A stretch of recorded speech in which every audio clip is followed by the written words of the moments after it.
Another day, another video. Welcome back to the channel, everybody. Today we are watching The Big Bang Theory. This is the 12th episode of the second season. Hope you guys have been enjoying it so far. If you'd like to watch today's full episode, it is available for free in the link in the description below. Just click it, put a password in and enjoy. So this season, it's been about the relationship build of Penny and Sheldon, in my opinion. Now, obviously, we've had the Leonard, and it looked like he was going to be in a relationship, but then it looked like it was all finished and squashed last episode, to be honest, because he was jealous of Penny when she was going on a date with somebody from his works. Now, interestingly, like I said, you know, my main focus this season is seeing a relationship build between Penny and Sheldon, and they've been frenemies, they've been good friends, they've been best of friends. And last episode, it was Christmas, and you know, she got him a present, and he actually got her an abundance of presents. You know what Sheldon's like, he's a little bit strange in terms of how he does things, and basically he was going to gift Penny something in relation to monetary value. So she got him something that was very expensive, he's going to give her the expensive gifts. If he's got him something that was like cheap, then he'd just give her a small gift basket. Now, interestingly, she got him something, a napkin used and signed by one of his favourite people, and obviously that just took it way over the top. It was infinite money value to him. He went and gave Penny all of the gifts that he bought for her. He didn't return any of them, and he said basically, it's not even enough. What else can he give you that's going to exceed all these expectations? And he gave her a hug. You know, it was funny because, first of all, it looked awkward from him, but she embraced it, she was loving it, and she looked really happy. And you know what, like I said, I've enjoyed them two together this season. I can't wait to see more of it. Thanks for checking out today's episode. Hope you guys enjoy it. If you do, please smash like, really helps out. Subscribe if you're new. And as always, let's jump into...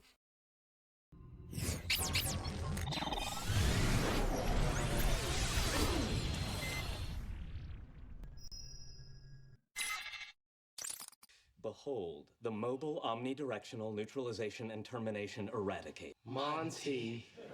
And enough horsepower to drive 110 pounds of mechanized death from 0 to holy crap in 4.8 seconds. 1, 2, 3. Okay, what shall be first to taste the wrath of Monty? Okay. Oh, perhaps today is the day we finally find out what's inside the magic 8-ball. I did it when I was 4. It's an icosahedral dye floating in tinted blue water. Call spoiler alert before you say things like that. What did the toaster oven ever do to you? What did I ever do to Jimmy Mullins in the 3rd grade? He still punched me in the face with my own fists. We need the appropriate words to mark this historic scientific event. How about die, toaster, die? All right, what's next? No, I think I'm just gonna stay in tonight and do laundry. Yes, that is a massive safety hazard, especially having a circular saw like that spinning with no guard on it. But do you know what that reminds me of? I don't know if it's a thing in the US, but in the UK, I used to watch it when I was younger. Is it called Robot Wars? 2 people would create a robot like that, and they put it into an arena, and they both smash each other up until obviously one was victorious, and you'd advance through and go through the stages.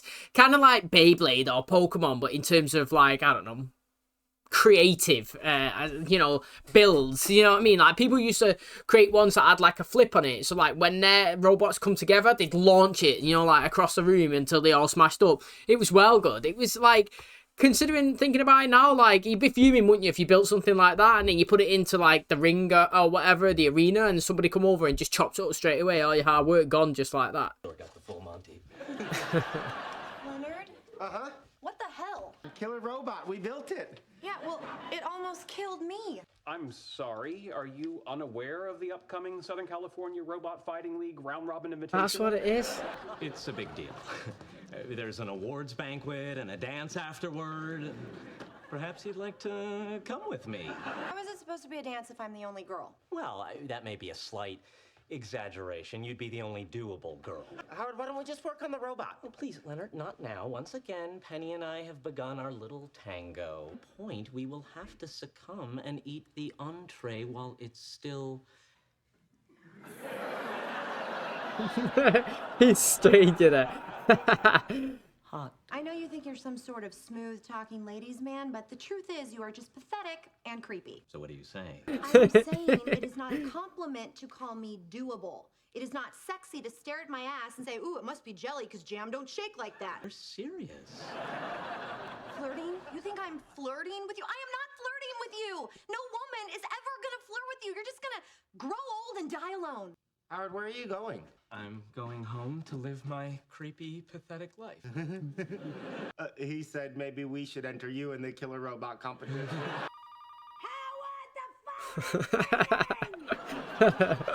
Here's a crazy idea, Ma. Answer it! Your friend Leonard! He wants to know why you're not at school today! I don't go to school, Ma. I work at a university. I'm a grown man with a master's degree in engineering. Want me to get you a popsicle? Cherry, please. I ate the cherry. All that's left is green. You want to kill myself? Yeah, I love green meat. Everybody hates it. Now they're just yelling about popsicles. Word around the plasma lab is you built a robot? Yes, we did, Kripke. His name is Monty. Kripke, your robot is inferior, and it will be defeated by ours, because ours exceeds yours in both design and execution. So I'm given to understand that your mother is overweight. Went personal. Snap. Now, of course, if that is the result of a glandular condition and not sloth and gluttony, I withdraw that comment. Let's settle this wabato a wabato. Jimmy, as now he can't say Your his challenge, R's. name a time and place. Tomorrow, 3 o'clock, the kinetics web. Make it so. Curious, what part of America is that accent from? Mate, honestly, you get the people like that, can't you? They can't say the R's. Like, people take the mick out of Roy Hodgson, the football manager, because he said why. He calls himself Why Hodgson. He can't say his R's, like, but you know what? Like, I can't say a lot of things, so let's be honest, I can't really laugh at people. He just he was stressing me out a bit there, but like, I like the fact that he was bantering himself in terms of like, mate, we're all pathetic and we all can't pick up girls who are a bit creepy. That's why we're here making robots to destroy each other. Fair play, do you know what I mean? Self-humour is the best humour. Like, if you can find somebody that can laugh at themselves, then they're a decent person to be around. I need you to apologize to Hal. Get out. Come on. Wallowitz won't come out of his house and we need him for a robot battle. He's been in bed for 2 days. Yeah, probably with a blow-up doll. That sound like Howard. Does it really matter who or what he's with? You know, like, most of the time you're the easygoing Bruce Banner, but then when you get angry, you kind of turn into, like, you know... Please, go talk to him. Oh, and say what? That I didn't mean it? Because I meant it. Remember the day that we first met and you asked me to go to your boyfriend's apartment to get your TV back?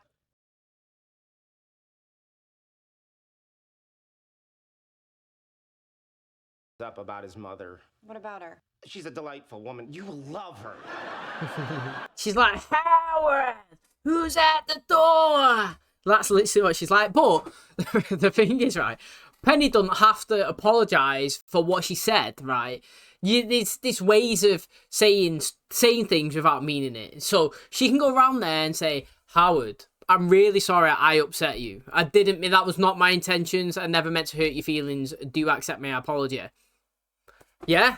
That is not saying she's sorry for the things that she said because she might have meant it. You know, I can tell you something and fully mean it, but like if you run off and start crying, I'll be like, look, I'm sorry I made you upset. But it doesn't mean that the statement that I made wasn't true. You know what I mean? But I don't have to say that last bit to you. All I have to say is, look, I'm really sorry I made you upset. You know, that wasn't my intention. Hopefully you can forgive me and we can move on. You know what I mean? Nice and easy does it. You've gone there, you've apologised, you've tried to give the olive branch and move forward. You've not actually said, like, you retract your statement and you didn't mean what you said, because that don't need to be said in the apology bit. Howard, there's a blonde girl, Patsy, here to see you. Okay, now she's saying it's Penny. Ma! She ran past me. Was I supposed to tackle her? Your mom seems nice. We'll move away from her on the bus. I just want to apologize. I've been informed that you have feelings. And apparently I have hurt them. You're okay? Hey, I'm a big boy. I'm not traumatized by some random comment from some random woman. I mean, get over yourself. Oh my God, that's Kripke's robot? As you can see, the Crippler is reducing the Chevy Cavalier to wobble. Well, impressive as that may be, Monty is not us. Monty has no fear. Kripke's robot just had angry sex with a mid-sized automobile. You are overlooking the fact that we now know what we're up against. Modify Monty so that he's prepared. Prepare him, install a bladder and a pair of shorts so he can wet himself. Do either of you know how to open the toolbox? And then when I was 14, I met Marcy Grossman. She just got her braces off, but they left a little of the overbite, like a sexy little chipmunk. Yo, his hair's not good. Grossman is sunshine on a cloudy day. What can make me feel this way? Marcy Grossman, Marcy Grossman, Marcy Grossman. Talking about Marcy. That's great. Grossman. Hair, I think, looks Which better brings like us that, to me. 10th grade. Do you think maybe sometimes you try too hard? No, look, I'm telling you, I've known you for like a year and a half, and this is the first time I feel like I'm talking to a real person. And you know what? I like him.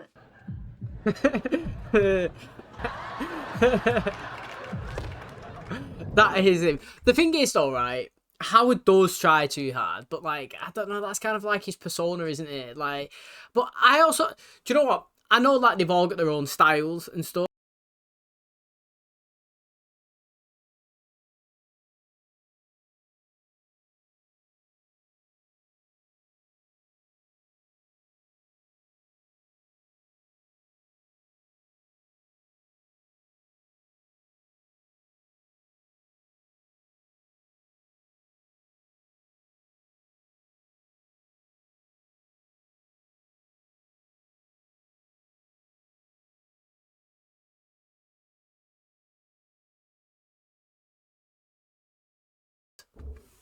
Nice little bot you've got here.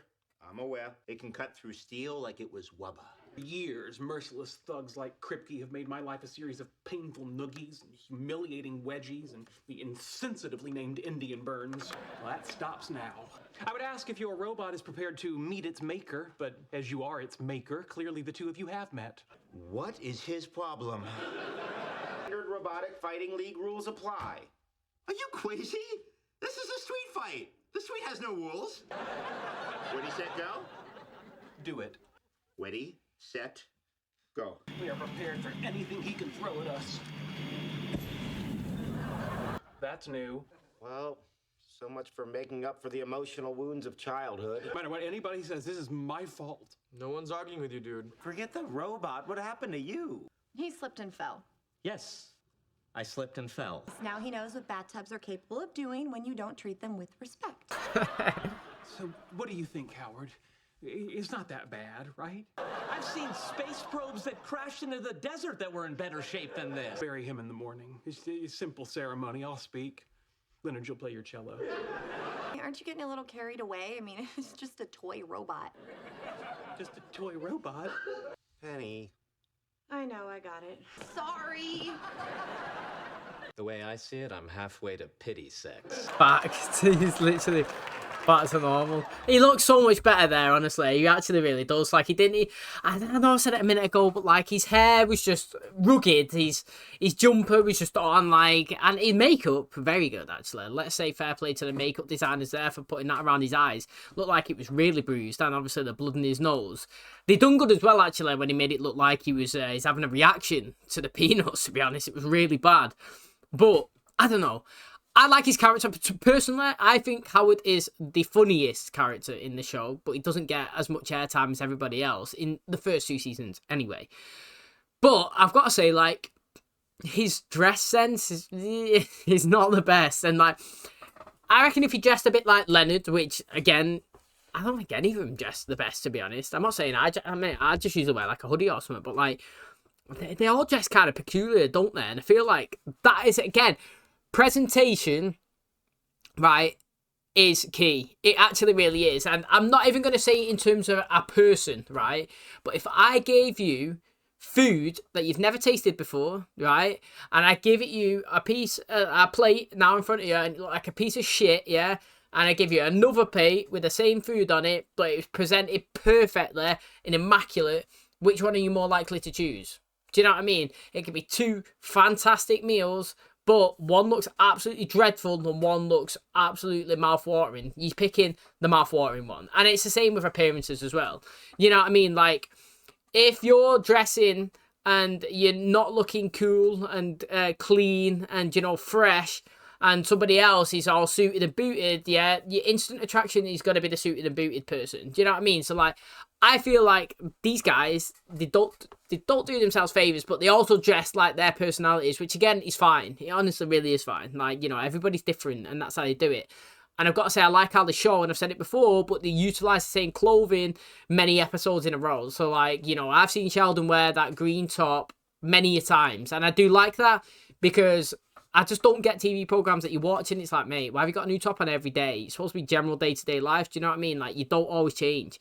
So I do like that from the show. Costume designs fit the characters, even though I do think they could be improved and appearances. But the utilization of the clothes all of the time, I do like it. It makes it feel more legit and normal. Okay, that's going to wrap up today's episode. Thanks so much for checking out the channel today. Hope you guys enjoyed it. Now, interestingly, you know, instead of it being Sheldon and Penny, it was Wallowitz and Penny, which is interesting. You know, we've not really seen Howard and Penny together in the show, to be honest. I always feel like, as today kind of reiterated as well, she's always kind of a little bit creeped out by him. She's always kind of a bit standoffish. She feels like he's kind of full on. And he is, isn't there? Let's be honest. You know, she does have a right to say that because that is his personality. But even she expressed to him, like, when she was in his bedroom and he was talking and, you know, he sat down and he opened up and he was being different and not putting up that persona of being a confident guy trying to hit on everybody. Like, she liked him a little bit more. But, like, I also feel like Penny does lash out a little bit as well. You know, it was referenced in the episode by the characters, which I actually love. I love it when they do that. Do you know, like, do you ever watch shows and you pick up on something and you like say this or you say that, and then later on down the line a character says it and you're like, yes, at least it's being acknowledged. Then basically Penny overreacts, I think, anyway, in situations. So, like, do you remember the episode when she come up and they had the time machine and he was sat there and she come in and she shouted at Leonard and she went off on a tangent and it made him feel bad and he wanted to try and get rid of everything? That was an overreaction. It didn't need to happen. You know what I mean? And, like, today's episode, it was a massive overreaction towards Howard, in my personal opinion. And Leonard's gone into her apartment to have a conversation with her, and he'd done the reference about the Hulk and saying that half the time you're okay, but then you can go, you know, like, and go crazy and turn into the Hulk. It is so true, and I love the references that they've done that. And she did go and apologise to him. It was long-winded. She never said she apologised for the statements that she made, but she said that what I was kind of trying to say is that basically you can apologise for the feelings that was hurt. You can keep the intention of what you were saying, like, I don't like this, this, and this about you and what you do and this, but I never really meant to make you cry, so I do apologise for that aspect of it. You know what I mean? And obviously, he's, again, classic Howard, read the situation wrong, gone in for a kiss, and boom, mate, the guy's ended up with a black eye, or busted nose, and, you know, patches all around the bruising. So that was interesting. Penny's learning to apologise as well, which is good. It's a big step, that, for somebody to apologise. It actually really is. Too many people are stubborn. They actually are in real life. People don't apologise. I'll apologise even if I think I'm right, because I'll let them think that they think that they was right, and I'll just be like, whatever's. You know what I mean? If it's going to squash the beef, if it's going to make you feel better, I'll say I'm sorry. Even if I don't mean it. You'll never know, but I just do it anyway. Because, like, what's the point in making people upset? I just don't get it, you know. Like, with a girlfriend or anything, make them upset, I'm sorry. You know what I mean? Let's just move on. Like, at the end of the day, you're just there to be happy, aren't you? Like, not to upset people. And even if you don't mean it, just say it. Parents always say it. Look, as a little kid, when you do something, it's like, look, just say sorry. You know what I mean? Even if you don't mean it, go over and apologise, make them feel better, and that is just the way, innit? So people should take better life lessons from that, because, like, some people are so stubborn and literally don't do anything. I like the fact that Penny's come in and twice in today's episode apologised for actions that she's done. So that was good. Thanks for checking out today's episode. Hope you guys enjoyed it. If you did, please smash the like. Really helps out. Subscribe if you're new. And as always, I'll catch you in the next one. Cheers, guys.